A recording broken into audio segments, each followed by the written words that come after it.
Chicago, who'd ignored Eddie's operation in exchange for information on the real criminals.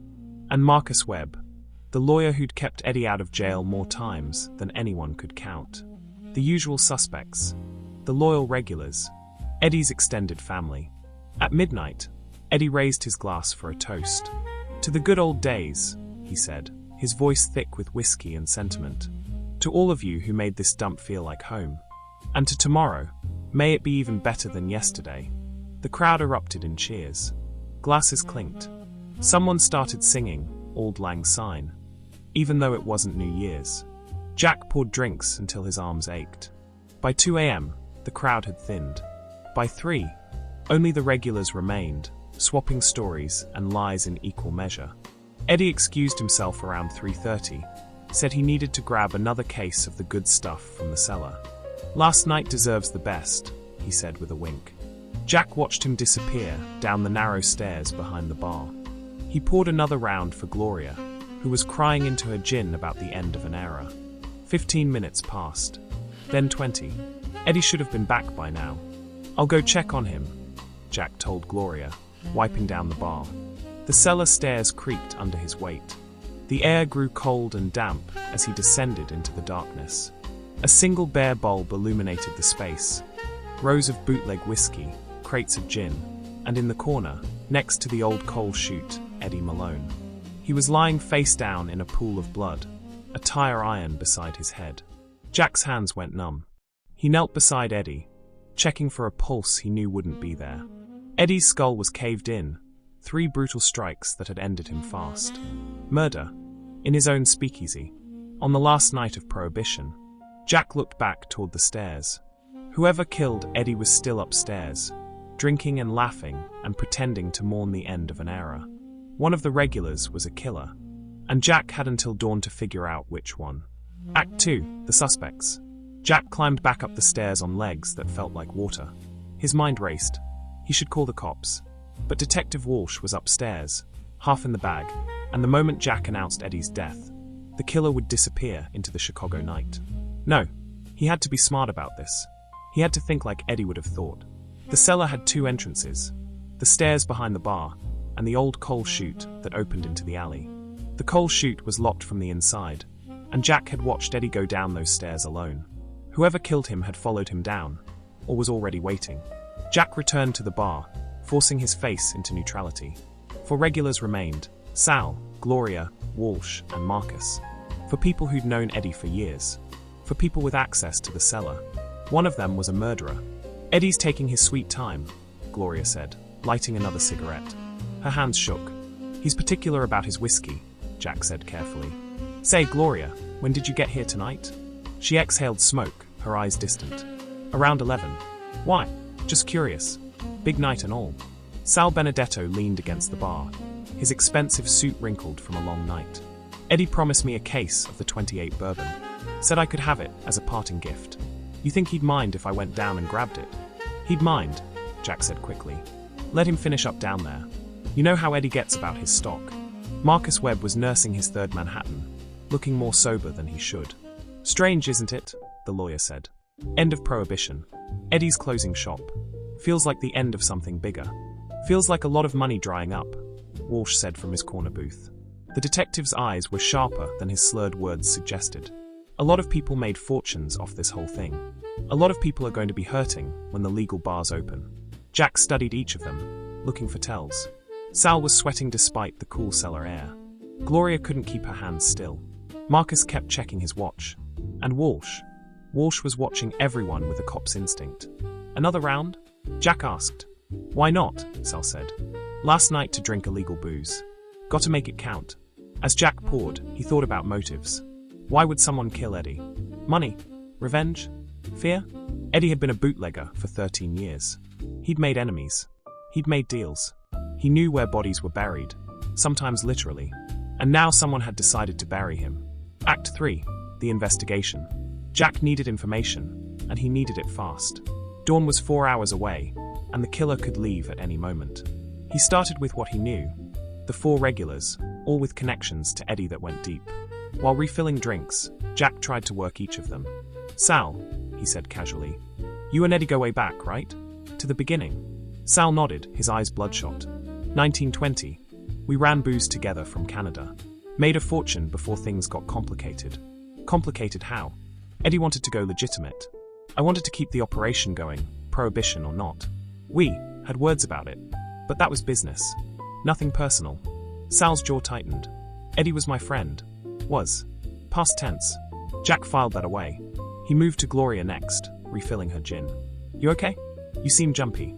"I'm fine," she said, but her voice cracked. I'm going to miss this place. Miss Eddie. He gave me my first real gig, when no one else would."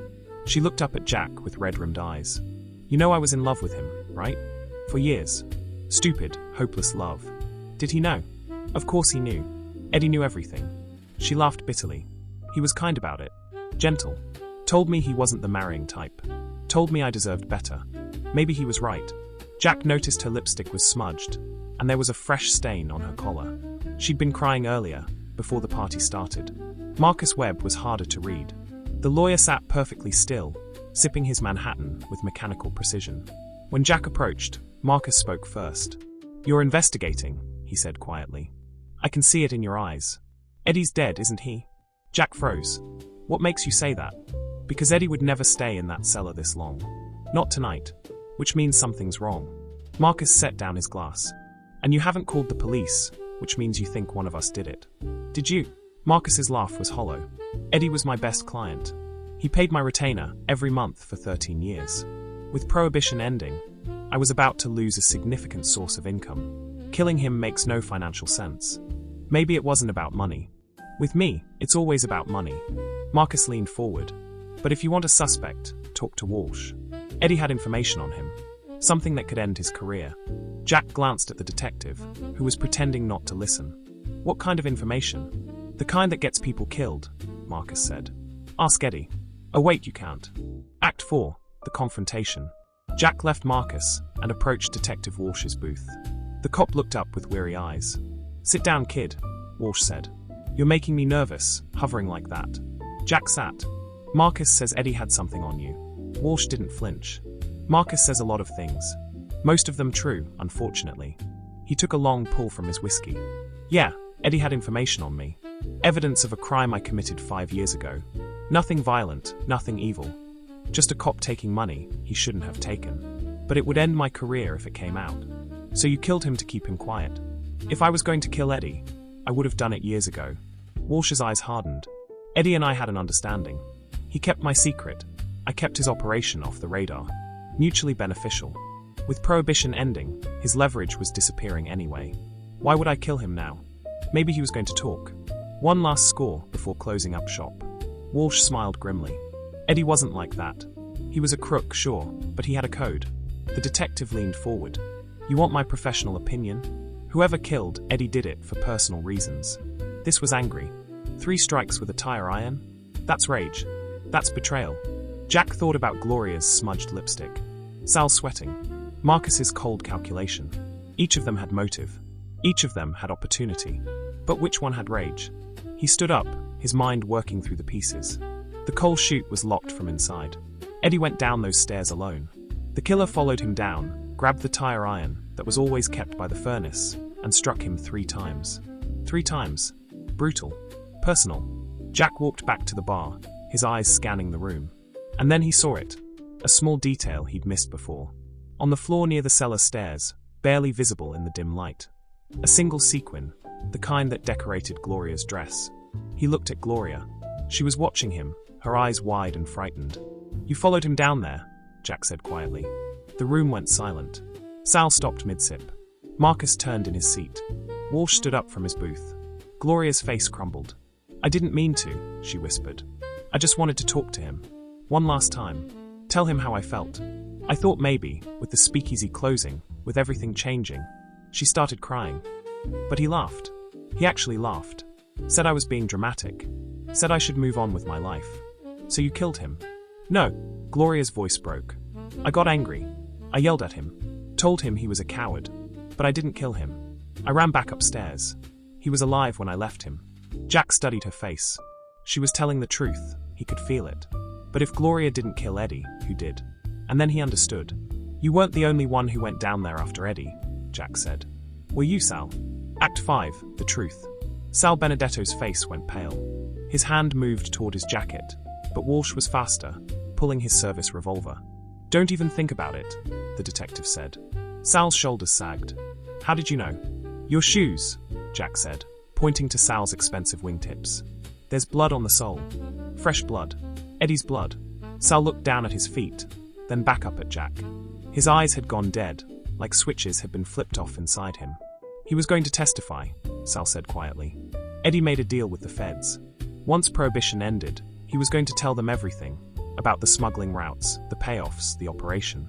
My name was in that testimony. I would have gone to prison for 20 years. So you followed Gloria down to the cellar, Jack said. You heard her argument with Eddie. You waited until she left.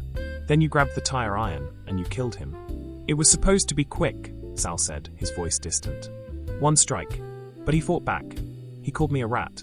Said I was nothing without him. So I hit him again. And again. He looked at his hands, as if seeing them for the first time. 30 years of friendship, and it ended with a tire iron in a cellar. Walsh moved forward, handcuffs ready. Salvatore Benedetto, you're under arrest for murder. On the last night of Prohibition, Sal said with a bitter laugh. Fitting, isn't it? The whole thing ending in blood. He looked at Jack. You should have kept pouring drinks, kid. Should have stayed out of it. Eddie was my friend too, Jack said. And friends don't let friends die unavenged. As Walsh led Sal away, Gloria collapsed into a chair, sobbing. Marcus poured himself another drink with shaking hands. The last night of Prohibition had become something else entirely. A reckoning, a closing of accounts written in blood. Jack walked behind the bar and poured himself a whiskey. His first drink in 5 years of tending bar. It burned going down, but it felt right. Outside, the sky was beginning to lighten. Dawn was coming. In a few hours, Prohibition would be over. Eddie's place would close its doors forever. And Eddie Malone would be nothing but a memory, a ghost haunting a basement speakeasy that the world would forget. But Jack would remember. He'd remember the man who'd given him a job when no one else would. The man who'd run an honest criminal enterprise in a dishonest world. The man who'd died because he tried to do the right thing. Jack raised his glass to the empty room. Last call, Eddie, he said to the silence. You earned it. Epilogue, closing time. The police came and took Eddie's body away as the sun rose over Chicago. Walsh stayed behind to take statements from Gloria and Marcus. Both of them corroborated Jack's timeline. Both of them would carry guilt for the rest of their lives. Gloria for the argument that preceded murder, Marcus for not seeing what Sal was capable of. By noon on December 5th, 1933, the 21st Amendment was ratified. Prohibition was over. The great experiment had ended in failure, leaving behind a trail of violence, corruption, and broken lives. Eddie's place never reopened. The landlord cleared out the bootleg whiskey, painted over the walls, and rented the space to a tailor. Within a year, no one remembered there'd been a speakeasy there at all. Sal Benedetto was convicted of murder and sentenced to life in prison. He died there 15 years later, never showing remorse, never speaking Eddie's name again. Gloria Hartley left Chicago and reinvented herself in Hollywood. She had a minor career singing in pictures, always playing the tragic lover, always bringing a weight to her performances that critics called authentic sorrow. Marcus Webb continued practicing law, representing the next generation of criminals, though none of them had Eddie's style or honor. Detective Walsh retired in 1945, his secret safe, his conscience heavy. And Jack Brennan? He opened a legitimate bar on the North Side in 1934. He called it The Last Call, in memory of Eddie. It operated for 40 years, serving legal whiskey to honest customers. Jack never spoke about what happened that night in Eddie's cellar, but sometimes, late at night when the bar was empty, he'd pour 2 whiskeys. One for himself, and one for the ghost of a bootlegger who'd tried to go straight. On December 5th every year, Jack would raise that second glass in a silent toast. To Eddie Malone, to the end of an era, to last calls that echo through eternity. Some debts, Jack learned, can never be fully paid, but they can be remembered.